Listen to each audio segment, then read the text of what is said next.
అందుకని చివరిలో మరి సొలొమోను కూడా మరి దేవుని నుంచి వైదొలిగినట్లుగా మనం చూడగలం. వైదొలిగినట్టుగా, ఎందుకంటే మన జ్ఞానము అలా చేస్తుంది కొన్నిసార్లు. కాబట్టి సందర్భం ఏంటంటే ముఖ్యంగా మరి గర్భఫలం అనేది దేవుడిచ్చే బహుమానము. కాబట్టి ఒక గిఫ్ట్ చాలా దయచేసి చూడండి ఆ మాట. సొలొమోను ఎంత గొప్పవాడో 10వ అధ్యాయము మొదటి రాజులు 10వ అధ్యాయము 10వ అధ్యాయము 23-24 వచ్చిన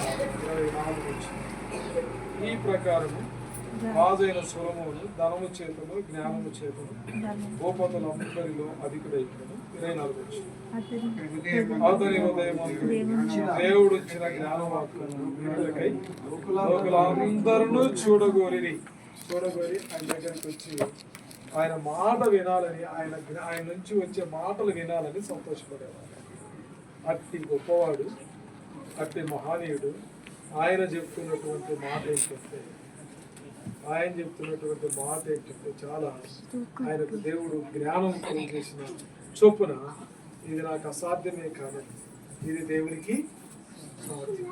దేవుడి అందుకని సొలొమోను కుమారులలో చాలా కొద్దిమంది ఒక్కరిని మాత్రమే రాస్తారు రెహబాము బైబిల్లో.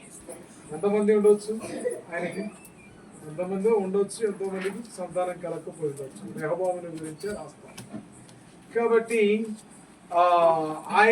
ఆయనకు పుట్టినటువంటి కుమారుల్లో అది మళ్ళీ రెహబాము గురించి ఇంతమంది కుమారులు 60 మందికి 18 మంది కుమార్తెలు. కాబట్టి ఆయన గురించైనా సంతానం ఎన్నిక చేసి రాయబడింది. కానీ సొలొమోనుకి ఎంతమంది సంతానం అన్న సంగతి బైబిల్లో రాయబడింది. సొలొమోనుకి ఎంతో మంది ఉన్నా ఎవరు తీసుకున్నాడు? రెహబామును మాత్రమే తీసుకున్నాడు.